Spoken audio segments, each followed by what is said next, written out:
Hey everyone, this is Barb. And Barb, do you mind your coach Omar just speaks, very highly of your progress? Would you mind just sharing a little bit about what you've gone through, your experience? What were you looking for? And when you found us, what made what you found with us different from other things that you were looking at? Well, I found you guys scrolling on Facebook because I was one of those, I'd had COVID before, and then like in February of 2022, I got severe COVID and was in the hospital for a total of over 2 months. I was on a vent for over the maximum time they wanted me to be on. Um, my son had to fight to keep me on it, and they gave me like a 9% chance of survival. And when I did survive, from that point forward, my thyroid was off the charts everywhere. I had diabetes from I was on a feeding tube for a while, and they said, "Oh, well, that'll go away," but it didn't. All my numbers, my labs were just all over the place, and I felt so bad every day. I had to physically make myself get up and move. Otherwise, I'd have been not content, but all I could do is sit. And I'd end up having to have a hip replaced because I had necrosis in my left hip from all the steroids they had me on to keep me alive.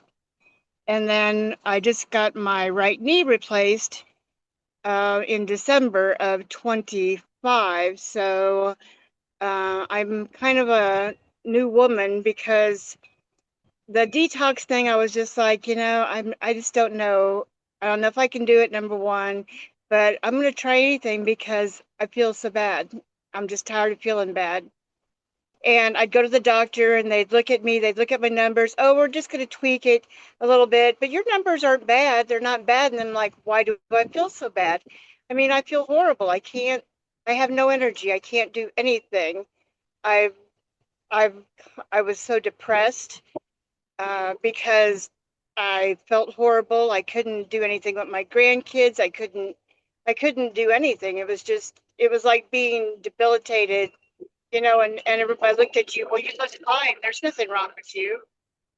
And so I started the program, and you guys worked with me to what I could afford to part.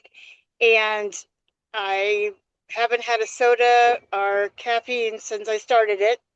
That was probably the first part. I missed my coffee at first, but I like my coffee with cream and sugar, so nope, not going to do it.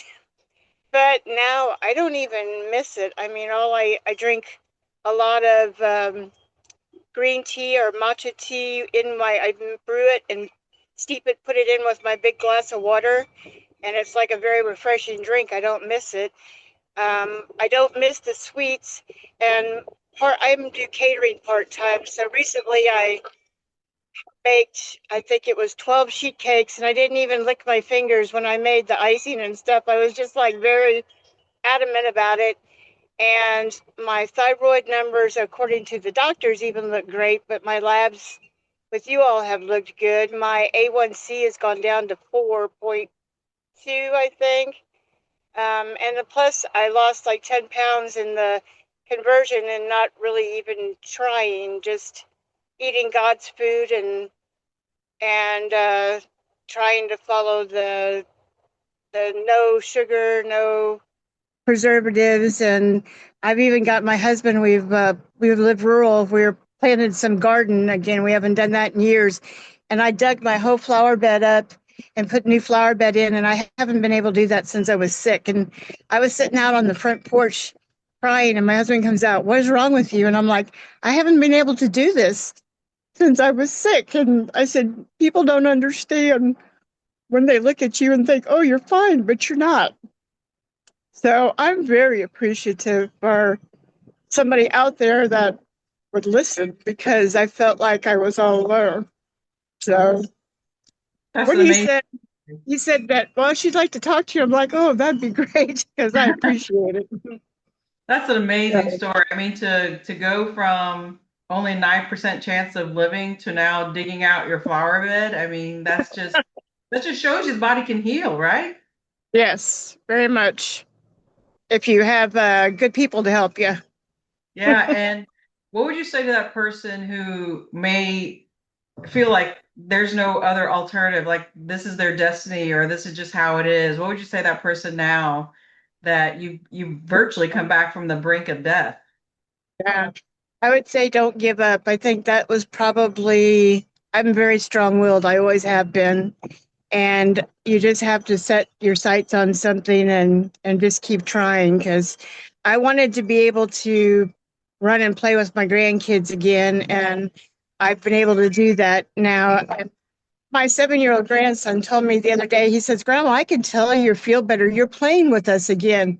And that just about broke my heart, because I was like, they even noticed how bad I was feeling. So sorry. No, that's amazing. No, just don't give up, because and it's not.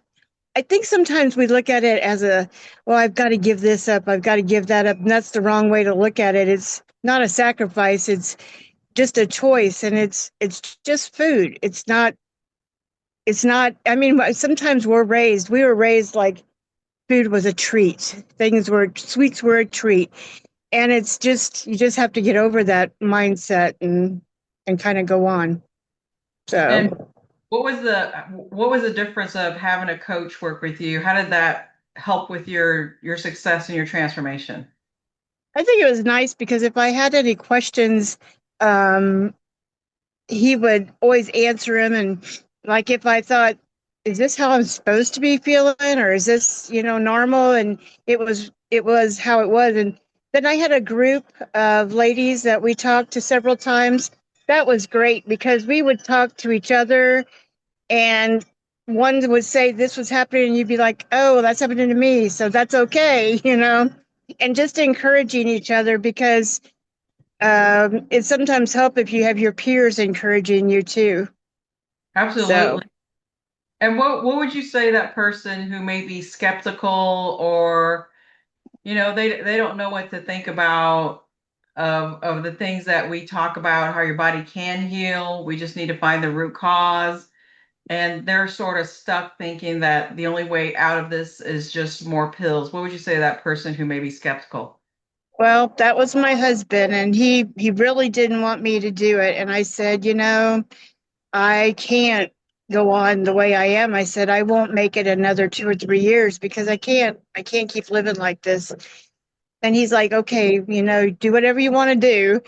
And he supported me then. It was hard at first because he would still do and eating his things, but I wouldn't. And that was a social thing for him too. But it was like then he began to see me feel better, and then he helped me and encouraged me. So I think it's important to have the people around you, you know, also buy into it and be supportive, because it is hard making all those changes, and it's nice to have some support. But I would definitely, if you've tried everything else, I was to the point where, what can it hurt? I mean, the worst that can happen is it doesn't work. And I was to the point to try anything because I felt horrible. And I finally was diagnosed with the Hashimoto's, which they never have for years and years and years. And so my doctor, when I went there the other day for just my regular checkup, they were like, "Oh, you're looking good. This is good. This is good. What have you been doing?" And I told them, and I showed them my other blood work, and they were just amazed. And they said, "Well, like, how did you find this? And like, what is it?" And they were kind of like, witchery or something. And I'm like, "No, and this is what it is." And they were looked into it, and I think she might have referred some other people to it, because she's like, it worked for you and we couldn't help you. So, Wow, wow. they're supportive too now. So, That's great. So you changed a lot of people's minds. What does your husband say now? oh, he's happy that I can move, and he's been starting to do some of the things that I'm doing, because he doesn't feel the best either. And I think now he's going to get on the bandwagon maybe full time. So, That's and great. my son and daughter-in-law, they've been able to tell a difference, and my grandkids, I said, have, and I just feel a lot better. So, And my friends, we were going somewhere the other day and she's like, slow down. I'm like, oh, sorry. She was like, I can't even keep up with you anymore. And she's like 5 years younger than me. So I was like, oh, Well, that's fantastic. sorry. I'm so happy for you. I'm so happy that you put yourself first, that you weren't willing to listen to the naysayers, and that you had the will to live and make sure that you have the best life. So I'm just so happy for you. Thank you. I appreciate everything the program did, and it's good. And it wasn't hard. It was simple instructions, and simple to follow and easy to get in a groove. So it wasn't hard. Yeah, I think some people make it up in their mind that it's hard, but like you said, it's not hard. It's Yeah, just I kept my food simple to what I knew and what just like I did otherwise we get in a routine and this is what I did and packed my lunch and when everybody ordered lunch at work I'm like no I'm good and I was fine and so now several of them are eating the other way too so it's like yeah, you're you're causing a whole revolution over there. That's yeah, that would be great wouldn't it because we need that. That's right. That's right. Well, thank you for sharing your story. I know that this is going to help someone, and congratulations to you and keep up the good work. Well thank you very much.